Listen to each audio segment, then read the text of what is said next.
This video is titled Low Porosity Haircare Tips to Grow Long Natural Hair and Retain Your Length. Now, the idea behind that title is that you need a unique hair regimen tailored for your hair porosity to be able to retain length. So if you've found your hair porosity, congratulations on that, because you're already very close to mastering your length retention game in the coming months. For me, learning what my hair loves, finally retaining length, all happened right after I discovered my hair porosity. So if your hair is low porosity, it means water beads up on your hair, you have prolonged dry time, products sit on your hair, you have dull and brittle hair, and you have lesser breakage and split ends compared to people with higher porosities. So split ends are a common problem for low porosity hair that isn't getting enough moisture. So the question is, which category are you? Once or twice a month you wash, you use bentonite clay, you do protein treatments, you steam regularly, you protect your style, you're drinking enough water, you're taking fruits, you're leaving your hair alone, so you think. You're sure you're not missing anything, but you're experiencing mid-shaft splits, major split ends, edge loss, stunted growth. First of all, take these things away for now. I'll tell you when to bring them back to your regimen. You may be missing certain things that are mostly overlooked, but which I make sure to include in my regimen.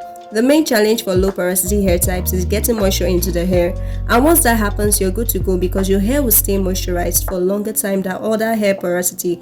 Like you, I had to try different things just to find what to penetrate my hair shaft for moisture retention. The search was honestly crazy, it was, but that's some story for another day. Today is about creating the low porosity hair regimen that will actually hold your hair thick and keep your scalp clean and healthy. Before we get into the heat of everything, please like this video, subscribe to my channel just to support me and let me know that content like this is helpful to you and anyone else.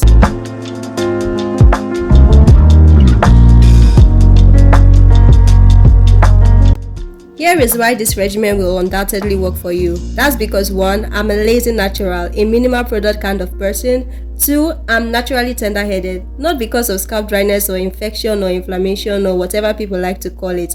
It is what it is. So I can't deal with all the tugging and pulling on my hair or switching up my style every few days, or crazy long wash days and lots of steps, okay? If I were to do that, my scalp will go crazy, my head will be hot, and I'll probably feel the kind of headache that will make me want to shave my hair right now. Lastly, my hair is basically the most fragile on the hair type chart, so I just know that if this regimen works for me, it will for you without stress. Except of course your challenge is much more bigger than mine, and in that case you may require medical attention. But other than that, this regimen is definitely worth a try. I like to call it a bro girl regimen because everything you're spending is below $4. $4, guys. Another thing I want you to note is that there are key moments in each of the steps of my low porosity hair regimen that I don't want you to miss out on. What I mean is that there are exceptions in my steps, and I'll show you different reasons why each of my steps may not work best for you, and it doesn't matter whether you're low porosity. I'm not going to tell you that doing exactly what I'm doing will give you results in the same way. That's because I acknowledge that as people are different, so are our hair needs. That's why I will give you alternatives to see good results from each step. I know many naturals are not a fan of hair typing, but knowing your hair type would help in finding the right products. Besides the hair types such as type 3 to type 4 hair types, we all have different hair strand thickness and density. What I mean is that I may be 4C but with fine hair, and you may be 4C but with coarse hair. So someone with fine 4C hair will have to be more gentle on their hair strands whether they like it or not, and also minimize using heat than someone with coarse and thicker 4C hair strands. As a result, I'll be showing you why each step would or would not work well for your hair if it is fine or coarse.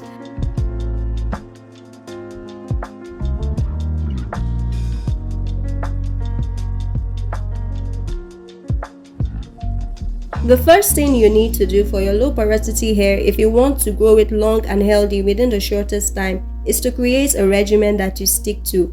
Your hair regimen should be tailored for your hair type and porosity, and you should have a goal for your regimen. If your goal is waist length or healthy hair or healthy scalp or full edges, whichever be the case, you want a regimen that will address all of these concerns, and my regimen does that. Of course, I'll show you why. My hair is type 4C and low porosity. My goal is waist length and healthy hair, so my hair regimen activates my scalp for growth and protects my hair, especially my ends, so I don't lose the new growth. Don't care for your hair only when you remember. You want to be intentional about your hair and create a schedule around it.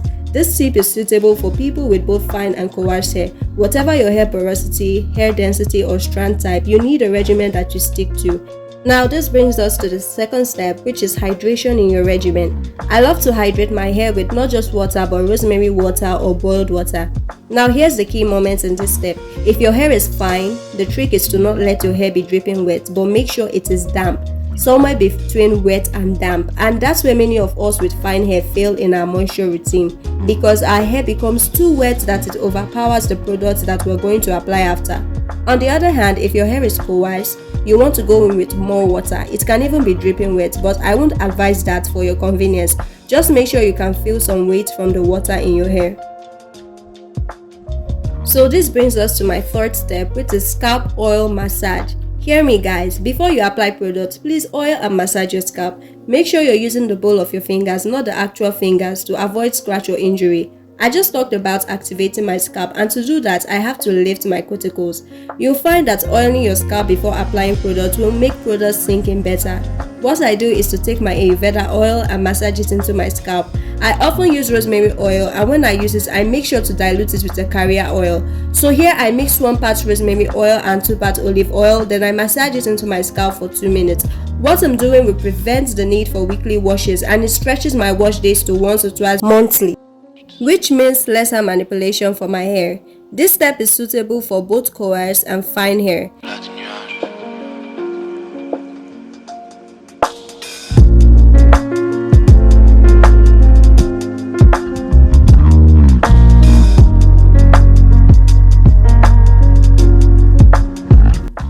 Now here's the key moment here. Notice how I'm massaging my scalp. It's almost like I'm folding my scalp in circular motions. Doing this will get blood flowing to the scalp. This is super effective guys. And it doesn't end there. I add some more oil to my ends. So if you're plaiting your hair, you don't want to miss those ends for extra coating.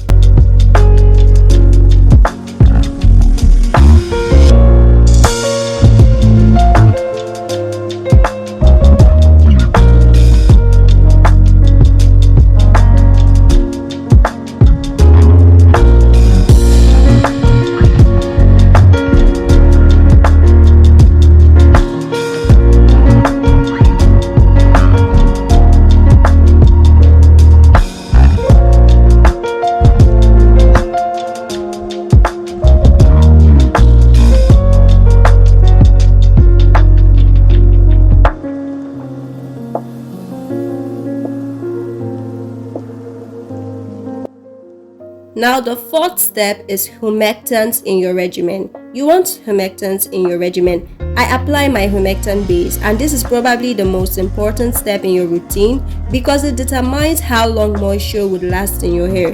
When products sit on your hair, they won't penetrate your hair shaft, and our goal is to get products deep into our hair shaft. And the moment that happens on a low porosity hair, you're all set because you will see your hair stay moisturized for nothing less than 5 days.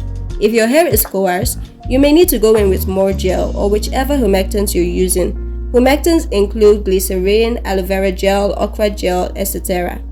In this footage, I'm using okra gel as my humectant, and notice how my hair is easily gliding through even with comb.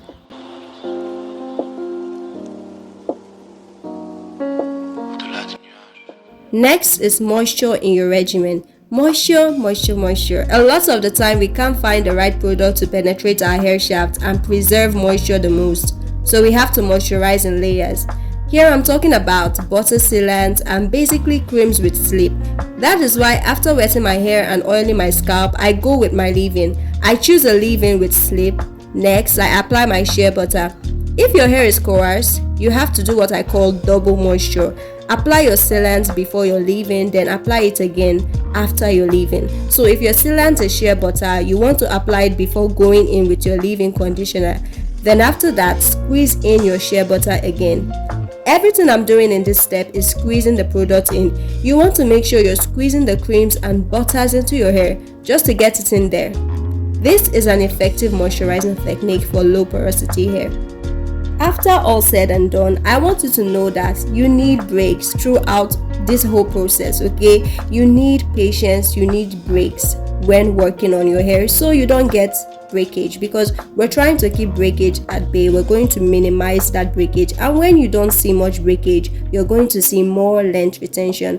Also, make sure you're working on your diet, you're taking a lot of water, and you're eating healthy, you're taking your veggies, you're taking your fruits, and you're good to go, honestly. I hope you enjoyed this video. Like I said before, please like this video and subscribe to my channel to see more content like this, and join me on my hair journey, basically to support me and let me know you love this content. Please share it to someone, and do have a lovely day. Bye.